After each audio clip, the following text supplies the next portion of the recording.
800 taon na ang lumilipas si Rizal, isang Nobels, na may titulo na nagsasaad bilang pinuno ng mga Nobels. Ay kamakailan lamang ay nagising siya matapos hilahin siya ng hindi kilalang salarin, ang kanyang kabaong sa safe. Nabigla siyang makita kung gaano kaiba ang mundo, dahil sa pag-unlad ng teknolohiya at kahit saan siya magpunta ay nasasaksihan niya ang nilikha ng mga tao, na kailanman ay hindi posible noon.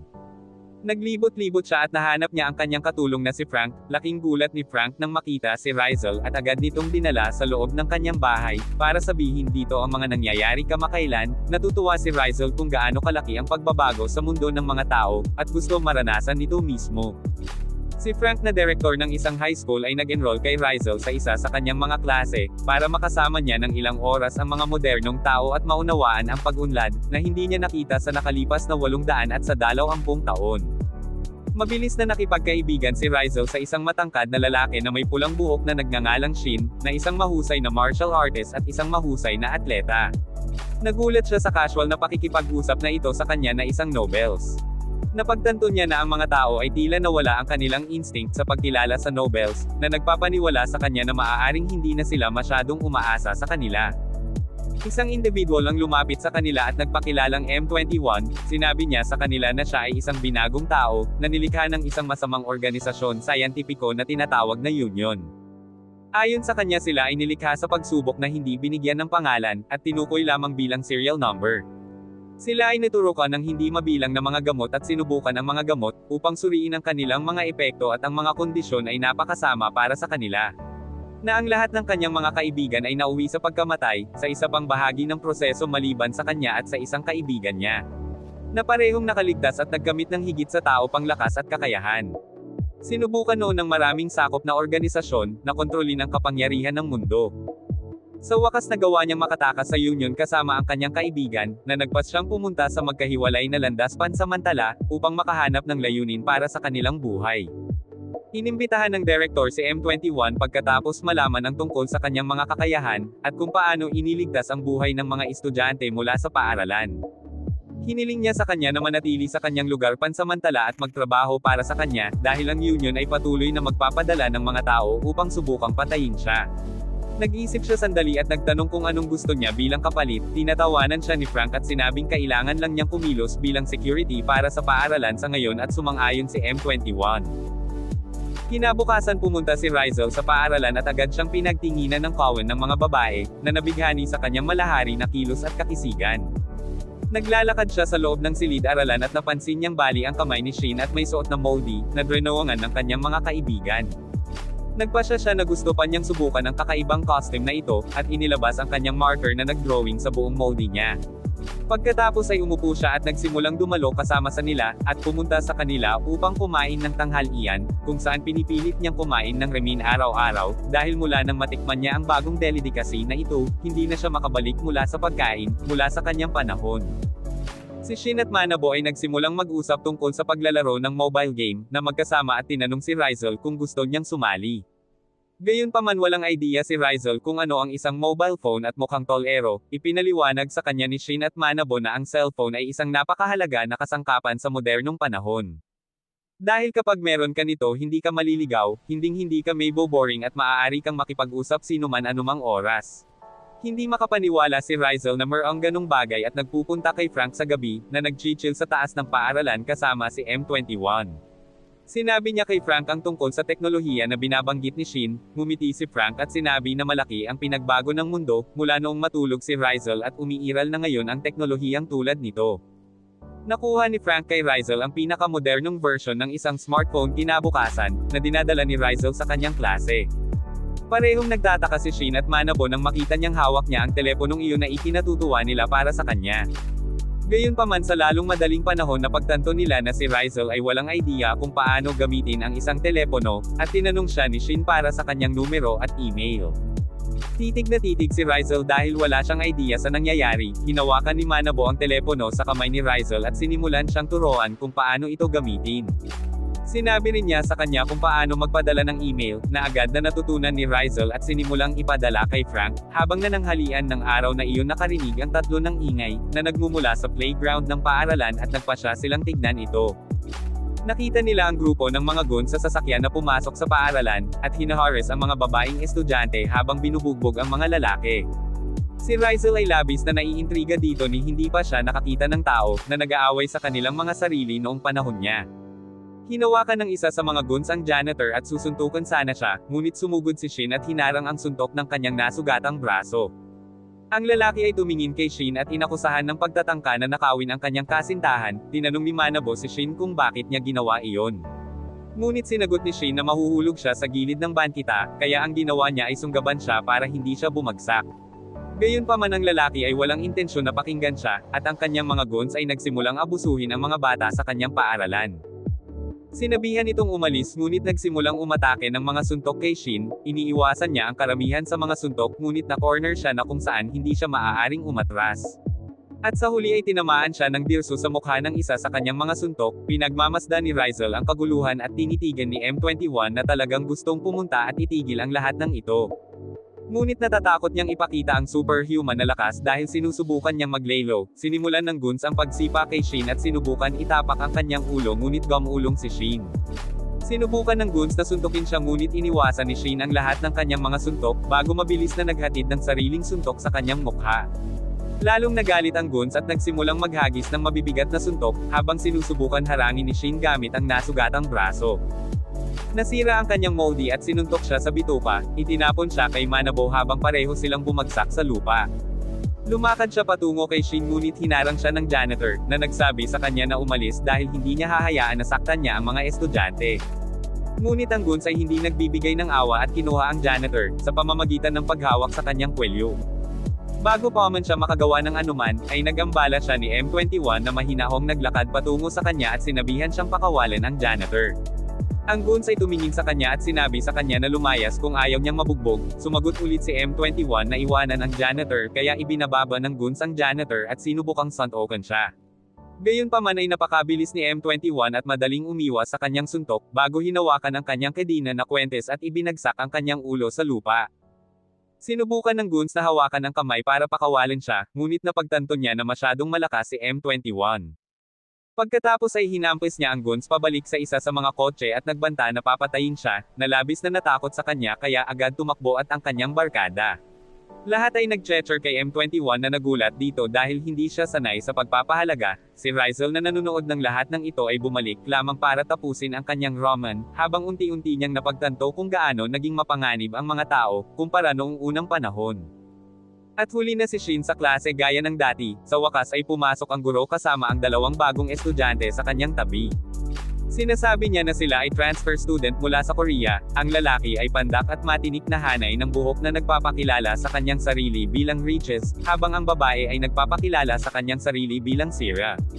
Pagkatapos ay sinabi kay Shin na responsibilidad niya na ipakita ang buong paaralan, na nag-aatubili siyang sumang-ayon. Napagtanto agad ni Rizal na ang mga estudyanteng ito ay mga nobles at hindi ordinaryong tao, at maging ang mga bagong estudyante ay napapansin ang hindi pangkaraniwang lakas na aura ni Rizal, na mas malakas para sa isang nobles.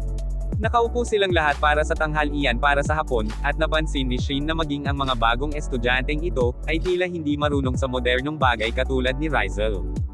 Sinubukan ni Riches na gumamit ng chopstick ngunit nabigo, habang nagpa siya si Sierra na gumamit na lang ng kutsara. Kinalaunan sa araw na iyon bumalik lahat sina Shin, Manabo, Riches, Sierra at si Rizal sa lugar ni Frank, kung saan sila tumatambay nang pumasok si Frank kasama si M21. Nagulat siya at naiinis nang makita si Shin at ang kanyang kaibigan na dinudumihan ang lugar, ngunit alam niyang kaibigan sila ni Rizal, kaya sinabihan sila nito na welcome sila at pumasok sa kusina, para maghugas lang ng pinggan. Nang siya ay bumalik sinabi sa kanya ni Shin na wala sila Sierra at Riches na matitirahan sa bayan na ito, at tinanong kung maaari silang kunin ni Frank. Muling naiinis si Frank sa kanya ngunit sinabi ni Rizal na wala siyang problema dito, kaya napilitan si Frank para sabihin na wala rin siyang problema dito.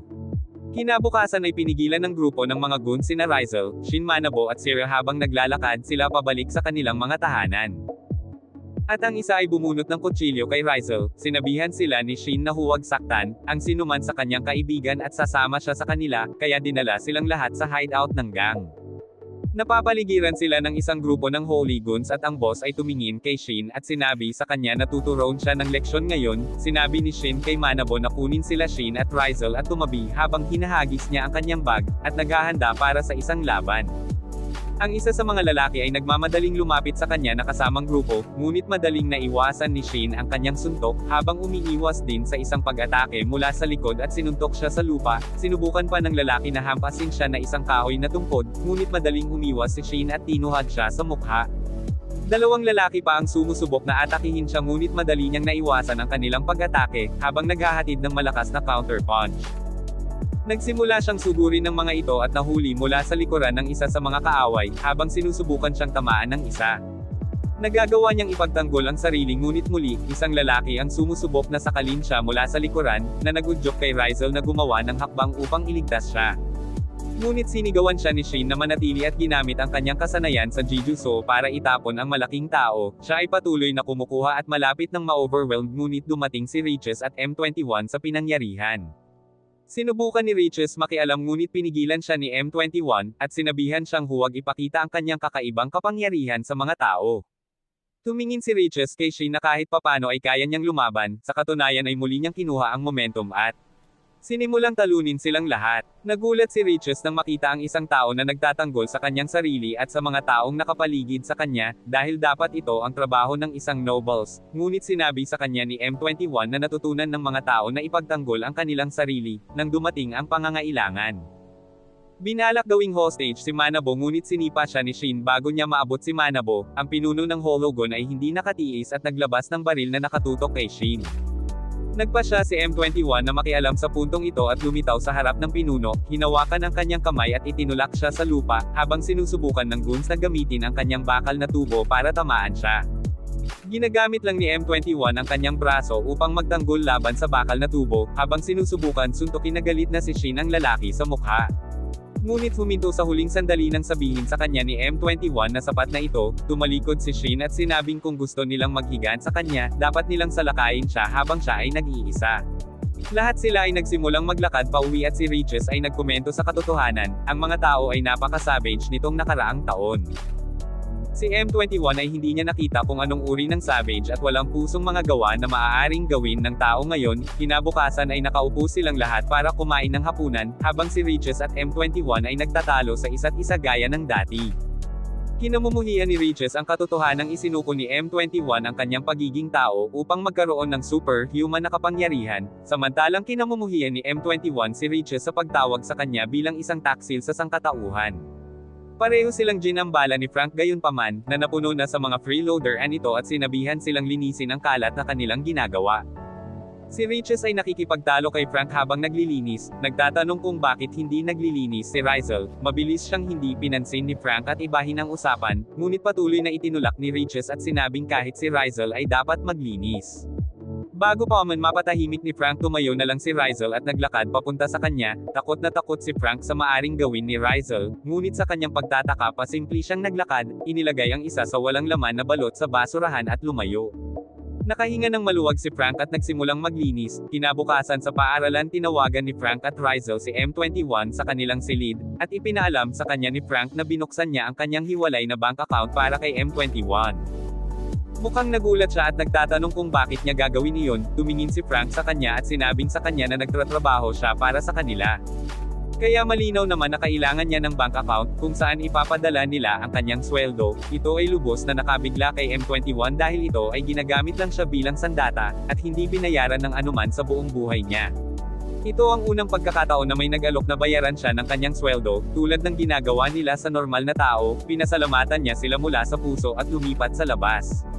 Habang naglalakad pauwi kinagabihan, hinarang siya ng dalawang lalaki. Ang isa ay mukhang Joker, ang isa naman ay mataba na kumakain ng paa ng manok. Ang mukhang Joker ay nagsabi kay M21 na may negosyo sila at tinawag siya sa kanyang codename. Ito ay agad nagpaalarma sa kanyang isipan, dahil walang nakakaalam sa kanyang codename maliban sa Union. Tinanong niya ang mga ito sa kanyang pagkakilanlan at nagpakilala sila bilang Shark at Hammer. Ibinunyag ni Shark na nagtatrabaho sila sa DE5 na agad niyang kinikilala bilang isang pangkat na espesyal na operasyon ng Union. Tinanong niya ang mga ito kung bakit sila naririto. Sinagot ni Shark na isasama nila siya, at nauwi rin sa pang-iinsulto sa nabubuhay na kasamahan ni M21. Nagalit siya agad at napagtanto ito ni Shark, mas lalo niya itong ginalit. Si M21 ay naging Wolverine at sumugod patungo kay Shark, sinusubukan tamaan siya, ngunit napakabilis ni Shark para mahuli at naiiwasan niya ang lahat ng kanyang pag-atake, bago siya sinipa sa sikmura. Pagkatapos ay tinapakan niya ang kanyang dibdib, at sinabi sa kanya na walang kwentang eksperimento sa agham na sinadya upang itapon. Si M21 ay muling naging Wolverine at inatake siya, ngunit tumalon pabalik si Shark sa tamang panahon. Muling ipinwesto ni M21 ang kanyang sarili, ngunit hindi siya binigyan ni Shark ng oras para makahinga at sinugod siya ng kutsilyo. Bahagyang nahaharangan ni M21 ang unang pag-atake, ngunit si Shark ay nagpapatuloy sa pag-atake, na ginagawang pahirap ng pahirap para sa kanya na ipagtanggol ang kanyang sarili. Napagtanto niya na mas malakas si Shark kaysa sa kanya at kung magpapatuloy ito, wala siyang pagkakataong makaligtas sa lahat ng ito. Sa wakas ay nagawa ni Shark na masira ang kanyang depensa at natamaan siya sa balikat at binti, bago gumawa ng espesyal na pag-atake, na naghahatid ng hindi mabilang na laslas sa kanyang katawan, na nagbabaha ng dugo sa kanya.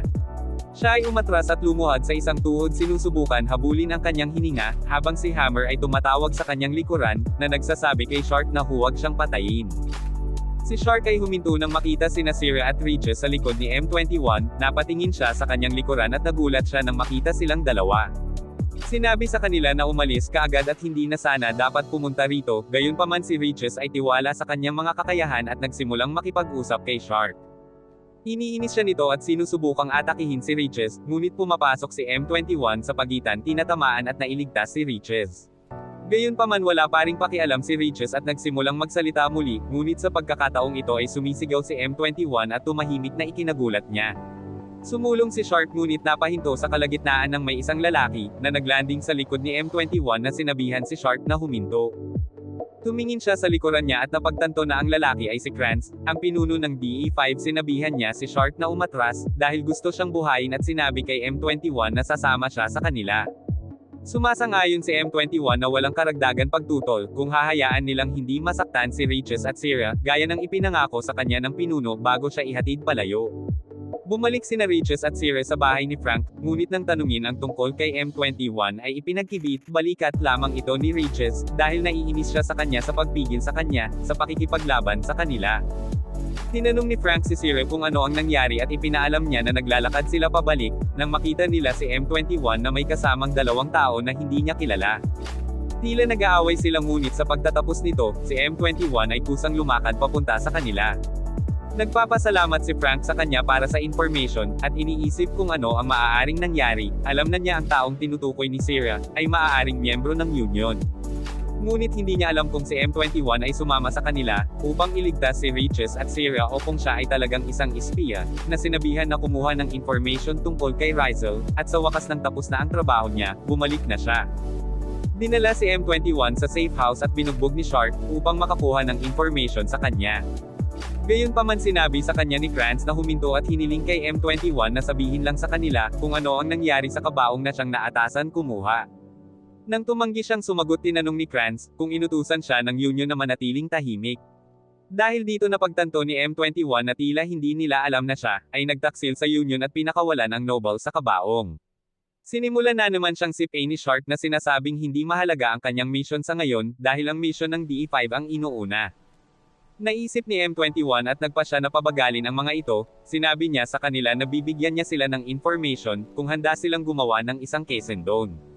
Tinitignan siya ni Krantz at sinabi sa kanya na wala siyang posisyon para makipagtawaran at kung gusto niya, maaari nilang gamitin ang troop serum na nilikha ng Union sa kanya. Ngumiti lang si M21 at sinabi sa kanya na gagana nga sa kanya ang troop serum, ngunit mamatay siya bago niya ibigay sa kanila ang impormasyong gusto nila. Ang tanging paraan ay gumawa ng kasunduan sa kanya. Tinanong ni Krantz kung ano ang gusto niya at sumagot siya na kailangan niya ng information tungkol sa lahat ng mga kasama niyang namatay at pati na rin kay M24. Sinabi ni Franz na hindi makagawa ng Kesendon, dahil siya mismo ay walang information tungkol sa kanila. Gayunpaman alam ni M21 ang mga miyembro ng DE5 at sinabi sa kanya na mayroon silang isang hacker sa kanilang kupunan, at ang pag-hack sa sistema ng Union, ay siguradong larong pambata lang sa kanya. Ang hacker na nagngangalang Tao ay ngumiti mula sa likuran at sinabi sa kanya na tama. Sinabi sa kanya ni Krantz na mayroon silang deal at tinanong siya tungkol sa information. Ngunit sinabi niya sa kanila na siya ay nagugutom, at siya ay sinusubukan lang bumili ng maraming oras hanggat maaari. Si Shark at Hammer ang nagbantay kay M21 at agad niyang sinumalang hampasin ni Shark na humihingi ng information, gayunpaman sinabi sa kanya ni M21 na magbibigay lamang siya ng information, pagkatapos niyang matanggap ang kanyang bahagi ng deal. Nagalit si Shark sa kanya at naglabas ng kutsilyo, pinagbantaan siya ngunit tinawanan siya ni M21 at sinabi sa kanya na kung papatayin niya siya, ay sasalungat siya sa mga direktang utos ni Krantz, at mawawala ang information makukuha niya sa kanya. Sa sandaling iyon ay dumating ang isang may mahabang buhok kasama si Tao at sinabihan si Shark na umatras, inilabas ni Shark ang kanyang pagkadismaya sa kanyang kasamahan, at tinawag ang mahabang buhok na lalaki sa pagiging malambot. Nagalit ito sa pagpapalaya sa babae at bata noong ang trabaho nila ay linisin ang lugar, ang mahabang buhok ay nagsasabi sa kanya, na sila ay walang pinsala sa kanila. At iyon ang dahilan kung bakit niya hinayaan silang mabuhay. Ipinahayag ni Shark na pagkatapos ng mahabang buhok na umalis, siya ay pinatay pero silang lahat. Nakakuha ito ng reaksyon mula sa mahabang buhok na lalaki na ang pangalan ay Tokyo. Inilabas ni Tokyo ang kanyang baril at tinutukan si Shark, ngunit mabilis na tumalon si Tao at hinawakan ang kanyang braso, na sinasabi ni Tao na huwag gumawa ng anumang katangahan, nilagpasan lang siya ni Shark at sinasabi sa kanya na kukunin niya ang information, kay M21 sa isang paraan o iba pa. Pauwi na sina Riches mula sa paaralan kasama sina Shin at Manabo, nang bigla niyang makita sina Shark at Hammer sa di kalayuan na nakatayo sa isang gusali. Lumingon si Shin para kausapin siya ngunit tuluyan nawala si Riches, at pinuntahan niya si Shark at Hammer sa isang inabandonang park. Pinuri ni Shark ang kanyang katapangan ngunit sinabi sa kanya na ito ay lubhang hanggal, ngunit bilang kapalit, ibinato ni Riches ang napakalaking insulto sa kanya, na humantong kay Shark na ihagis ang kanyang kutsilyo kay Riches. Madaling hinawakan ni Riches ang kutsilyo sa himpapawid, at sinabi kay Shark na ang isang mahinang tulad niya ay walang magagawa. Nagalit si Shark at sinugod siya gamit ang kanyang kutsilyo, ngunit naiwasan siya ni Riches ang kanyang pag-atake habang umaatres, at biglang ginamit ang kanyang kakayahan, na nagpapahinto sa kanyang buong katawan. Sinubukan ni Riches na tumama ang straight na atake ngunit nagawa ni Shark na bahagyang harangan ito, na nagresulta lamang ng isang gasgas sa kanyang mukha. Sinubukan salakayin siyang muli, ngunit muling gumamit si Riches ng time stop bago siya sinubukang tamaan. Ngunit sa pagkakataong ito nagawa rin ni Shark na iwasan ang pag-atake sa isang gilid ng buhok, na iligtas ang kanyang mga vitals. Muli silang nagpatuloy dito ngunit nahadya si Hammer ng isang bangkas ng maliliit na pampasabog, na pumipilit sa kanilang dalawa na umatras. Naghagis siya ng tableta kay Shark, at sinabihan siya na huwag basta-basta harapin si Riches ng padalos-dalos. Agad inilagay ang tableta sa kanyang bibig at biglang lumaki ang kanyang katawan, at ang kanyang aura ay ganap na nagbago. Ang kanyang paggalaw ay naging napakabilis dahil sa loob ng isang iglap ay lumilitaw sa likod ni Riches at sinubukan siyang atakihin, ngunit tumalon pabalik si Riches. Gayunpaman sa kanyang surpresa muling lumutaw sa Shark sa kanyang likuran at umiwas, habang sinubukan ni Riches na makatama ng suntok. Sinubukan niyang maghagis muli ng kutsilyo kay Riches ngunit madali niya itong nablock bago subukang gamitin ang kanyang espesyal na kasanayan, na hindi gumagana sa oras na ito.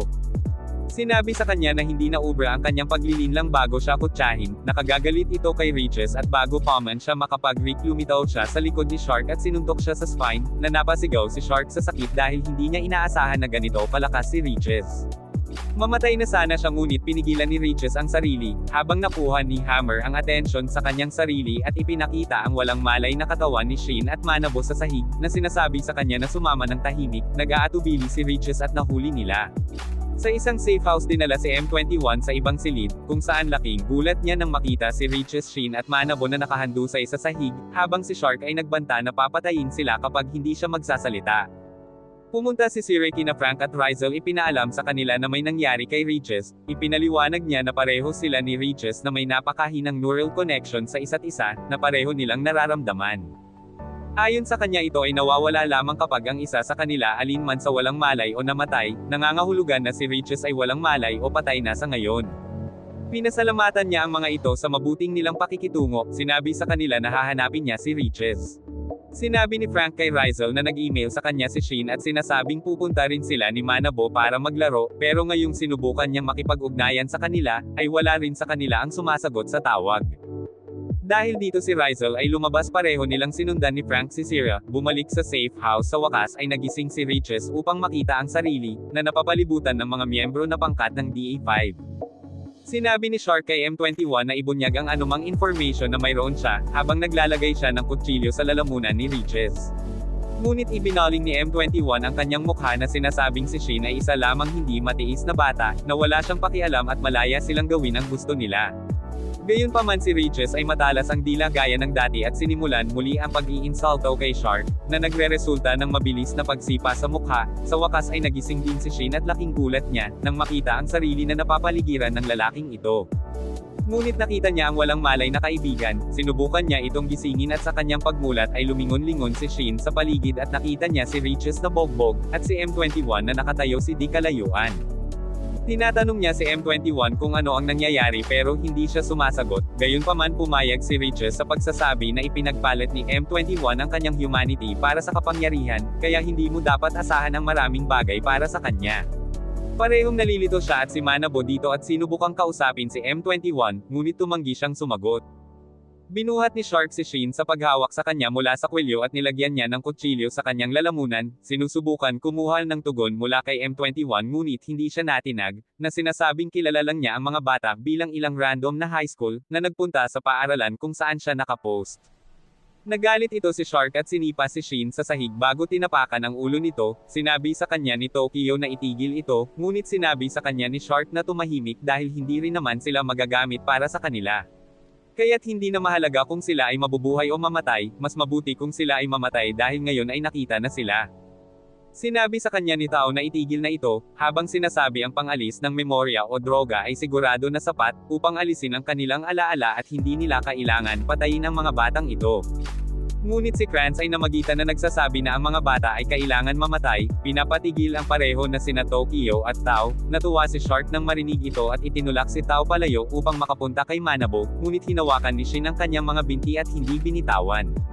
Inalog-alog niya at nagpas siyang patayin si Manabo ngunit tumalon si Regis sa pagitan nila, na nakatali pere ng espesyal na kadena, na nagpahinto sa kanyang kapangyarihan. Sinabihan siya na umalis ngunit si Regis gaya ng dati, ay nauwi sa pang-iinsulto kay Shark na nagagalit muli sa kanya, at nagresulta sa malaking suntok sa mukha ni Regis. Muli siyang gumalaw patungo sa kanya at pinulot siya sa buhok, ngunit bago niya ito masaktan nagpa siya si Shin na kumilos na siya at tumalon sa pag-atake.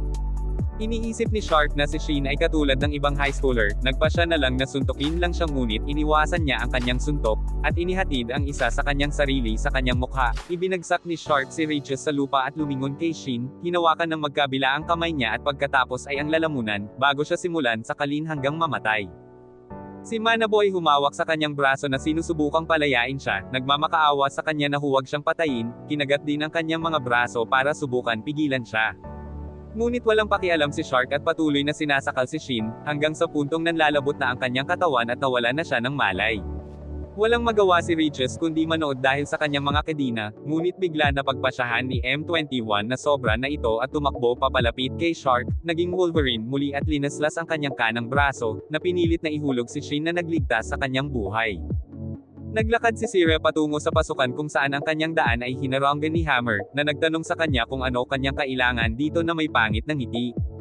Kalmadong sinabihan siya ni Sierra na umalis, ngunit napagtanto ni Hammer na isa siya sa mga nobles, na may espesyal na kapangyarihan at agad siyang binato ng bangkos ng bomba, habang sabay na umatras. Napangiti siya, iniisip na nasaktan niya si Sierra habang naaalis ang alikabok, nakikita ang silhwete nito at nakaramdam ng matinding kirot sa kanyang katawan, nang makita ang kanyang katawan ay nilaslas ni Sierra, nang hindi niya namamalayan. Naghagis pa ng ilang bomba sa kanya bago ito umalis, sumunod din sina Rizal at Frank pero imbes na dumaan sa main entrance, bumaba sila sa rooftop na parang mga boss. Sinalubong sila ni Tokyo doon na naghihintay sa kanilang pagdating, tinanong niya ang mga ito tungkol sa dahilan kung bakit sila naririto, at si Frank na pinaka-cool na tao kailanman ay sinabihan si Rizal na magpatuloy, at susunod na lang sa kanya mamaya. Bago siya magpakita ng dark energy sa paligid ng kanyang mga kamao at atakihin si Tokyo, gayunpaman hindi dapat baliwalain si Tokyo habang nagdadala siya ng malaking briefcase, para sa kanyang depensa at hinaharangan ang kanyang suntok bago inatake si Frank. At sila ay karaniwang nagpapalitan ng panimulang posisyon, ang napiling sandata ni Frank ay lumikha ng bangkas ng dark energy charge, at binaril siya kay Tokyo. Na muling ginamit ang briefcase bilang kanyang kalasag, habang si Frank ay nagsimulang magseryoso at hiniwa ang bubong sa dalawang bahagi. Gayunpaman habang umaalis ang alikabok binaril siya ni Tokyo gamit ang kanyang sniper, ngunit madaling naiwasan ito ni Frank at sumugod ulit sa kanya. Ngunit umatras at ginamit ni Tokyo ang kanyang baril bilang isang pangmalapitan na sandata, muli niyang sinubukang gamitin ang kanyang dark energy para suntoken siya, ngunit nagawang itutok ni Tokyo ang pangalawang nakatagong pistol sa kanyang ulo. Umiwas si Frank at naglabas si Tokyo ng dalawang pistol at sinimulan siyang barilin, habang tumatakbo si Frank na umiiwas sa kanya. Gumamit si Frank ng napalakas na slash na binubuo ng dark energy, ngunit iniwasan ito ni Tokyo at naglanding sa lupa. Napagtanto ni Tokyo na kung ito ay patuloy na mangyayari si Frank ang mananaig, kaya kinuha rin ang tablita at inilagay sa bibig niya. Sumasailalim siya sa isang katulad na metamorphosis, na nag-transform sa itim na lalaki na may madilim na aura. Na pwedeng ituring na blackface, sinubukan siyang atakihin ni Frank, ngunit bago siya makagalaw ng 1 pulgada tumalon lang si Tokyo sa likuran niya at itinutok ang kanyang baril sa kanyang ulo. Samantala alam ni M21 na hindi matatalo si Shark kung makakabawi siya, at sumusugod sa pamamagitan ng pag-atake. Ngunit nagawang ipagtanggol ni Shark ang kanyang sarili at sinipa pabalik si M21, bago iwagayway ang talon sa hangin na sapat na upang laslasin ang damit ni M21, na nagpapakita ng nakakulong niyang kalamnan. Gayunpaman si Shark ay nawalan ng katiyakan tungkol sa kanyang sariling katawan, at nagpakawala ng mga laslas sa kanya na nagawa niyang iwasan at sa wakas hinawakan ang kanyang kamay, habang sinusubukang siyang saksakin ni Shark. Sinipa si M21 sa paraang nakatayo siya sa harap ng mga bata, pagkatapos ay ginamit niya ang isa sa pinakamalakas na slash. Alam niya na si M21 ay hindi iiwas sa daan na kapag ginawa niya, ang mga bata sa likod niya ay mamatay. Ginawa niya ang saktong inaasahan niya at tinatanggap ang bigat ng pinsala, na nakalaslas sa kanya at napaluhod siya. Lumapit si Shark sa kanya at sinabihan siyang sumuko ngunit muli siyang tumayo, itinaas ni Shark ang kanyang kutsilyo upang tapusin ang laban, ngunit nagawa ni Riches na makawala sa kanyang tanikala sa mga sandaling iyon at lumitaw sa harap ni M21, sinuntok si Shark sa sikmura at pinatalsik siya sa dingding. Sinabihan ni Riches si M21 na umatras at naghahanda na labanan siya, agad na bumangon si Shark at ginamit ang kanyang tableta. Dahil alam niyang hindi siya tugma para sa kanyang normal na anyo, si Riches gayunpaman ay tila nag-aalboroto habang di siya nagbibigay ng pagkakataon, at tumalon ng sipa sa kanya bago siya sinuntok sa ulo, itinapon siya. Lumuhad si Shark at lumapit si Riches sa kanya para tapusin ang trabaho, ngunit bago muling maihatid ang suntok tumalon si Krantz sa pagitan na nagpa-address kay Riches, kinain niya agad ang mga table tasks at tinanong si Shark kung kaya niyang tumayo, masayang tumayo si Shark iniisip na kasama si Krantz na tatapusin nila ang laban na ito. Ngunit sa surpresa ng lahat diretsong sinuntok ni Krantz ang katawan ni Shark, at inaabsorb siya ng buo na ginagawa siyang mas malakas kaysa dati. Si Riches ay tumingin sa kanya at naiinis, ginamit ang kanyang magic blast sa kanya. Ngunit hinampos lang ito ni Krantz na ikinagulat niya, agad niyang sinugod si Krantz gamit ang isang magic punch, ngunit umiwas si Krantz at ibinato ang kanyang katawan sa lupa. Napahiga si Riches sa lupa ngunit napuno na si Krantz at nagsimula siyang gumalaw patungo kay M21, hindi pa tapos si Riches at muli siyang bumangon, para mag-charge ng isa pang magic blast kay Krantz. Siya ay nakatayo doon na humihingal ngunit habang ang alikabok ay naaalis, siya ay natakot na makita si Krantz ay ganap na maayos, at siya ay agad na sumugod patungo kay Riches, at binigyan siya ng isang malakas na uppercut na nagpatama sa kanya sa kisame at nawala ng malay. Nagsimula siyang maglakad muli patungo kay M21, ngunit huminto nang makita ang isang misteryosong figure na naglalakad patungo sa kanya, na lumabas na angkol na si Rizal. Sa ibabaw ng bubong si Tokyo ay nakatutok kay Frank ang baril. Si Frank ay nag-iisip kung ilalabas o hindi ang actual na kapangyarihan, dahil sinabi sa kanya ni Rizal na huwag ilabas ang kanyang actual na kapangyarihan, nang wala ang kanyang pahintulot. Pero napagtanto din niya na kung hindi niya gagamitin ang kanyang huling kapangyarihan, baka matalo siya sa tunggalian na ito, ngunit para sa kanya mas mahalaga ang pagsunod sa utos ng kanyang master. Sa pamamagitan ng pagsabi kay Frank na pagkatapos patayin siya, papatayin niya ang hanggal na iyon na pumasok sa loob, ito ay nagpagalit kay Frank sa kabaliwan at napapalibutan ng isang madilim na aura, na nagsimula hanggang sunugin ang baril na hawak ni Tokyo sa kanyang mga kamay. Siya ay mabilis na umatras na lilito sa nangyayari. Sinabi sa kanya ni Frank na ang pinakamalaking pagkakamali, ay ang ginawa niya hanggang ngayon sa buhay niya, ay ang masamang bibig sa kanyang master na si Rizal. Sa oras na hindi niya makontrol ang kanyang galit, nailabas na niya ang kanyang tunay na kapangyarihan, sinisisi niya si Tokyo para dito at sinabi sa kanya na kailangan din pagbayaran ito. Isang higanteng whirlpool ng madilim na enerhiya ang bumalot sa kalangitan, na nagiging kulay purple at pagkatapos sa bilis ng kidlat, isang sibat na binubuo ng madilim na enerhiya, ang tumusok sa katawan ni Tokyo na nag-ipit sa kanya sa lupa. Pagkatapos ay ginamit ni Frank ang kanyang mahiwagang enerhiya, upang sirain ang kanyang baril ngunit itinapon ito sa oras para iligtas ang kanyang sarili. Binato siya ni Frank ng ilang sibat na tinakbuhan ni Tokyo, upang subukan at iwasan ngunit muli siyang sinaksak ng isa sa mga ito sa paa, na nagpatomba sa isang tuhod. Naglalakad si Frank patungo sa kanya at nanunuya, na puro yabang sa pagsasalita ngunit napakahina. Pinukaw niya si Tokyo at sinubukang niyang barilin si Frank, ngunit agad na sinaksak siya ng isa pang sibat sa mga braso, na nagpatigil sa kanya. Sa wakas ay napuno na si Frank at lumikha ng isang bangkos ng enerhiya, na sibat sa hangin at binaril sila kay Tokyo. Gayunpaman nakakakuha siya ng inspirasyon at nagagawa niyang edepect ang mga sibat, umatras at pagkatapos ay itinutok ang baril kay Frank na pinaputukan siya. Gayunpaman hindi gumagalaw si Frank hanggang ang mga bala ay lumalapit sa kanya, ngunit sa surpresa ni Tokyo ang mga bala ay huminto sa sandaling ito, ay malapit sa kanyang mukha at nahulog, pagkatapos ay gumamit si Frank ng isang sabog ng dark energy, na labis na nagpasakit kay Tokyo at napaiyak siya sa sakit. Gayunpaman si Tokyo ay binubuo ng tunay na matigas na materyal, at nauuwi pa rin sa pagtalon sa ibabaw ni Frank at pagbaril sa kanyang mukha. Ipinakita ni Frank na ang bala ay tumatama sa kanyang mukha na nag-iiwan ng bakas ng dugo. Tumingin si Frank kay Tokyo kung bakit siya ay nakikipaglaban, pero ng buong tapang, habang walang paraan na manalo. Ngunit hindi siya pinansin ni Tokyo na muling sumugod sa kanya, habang si Frank ay pinaputukan siya ng isang grupo ng magic blades, na kaya niyang iwasan at lumilitaw sa likod ni Frank na tinutukan muli ng baril ang kanyang ulo, ngunit ginagamit lang ni Frank ang kanyang magic energy, upang kunin ang buong katawan ni Tokyo. Pinaikot ang baril mula sa kanyang kamay, pagkatapos ay ibinunyag niya ang kanyang tunay na kapangyarihan, at isa pang ulap ng madilim na enerhiya, ang nabubuo sa itaas nila, habang ginagawa niya silang lahat sa hindi mabilang na sibat at pinaputok silang lahat kay Tokyo, habang hawak siya sa pwesto, na walang puwang sa kanyang pagtakas. Si Tokyo ay nasaksak ng mga sibat at ang kanyang kapangyarihan ay ganap na nawala, habang siya ay bumalik sa normal na sarili at bumagsak sa lupa. Habang papunta si Frank sa bumagsak na si Tokyo handang tapusin ang kanyang paghihirap, si Sira na napakabait ay nagtanong kay Frank kung papatayin talaga si Tokyo na sinagot niya na siya nga.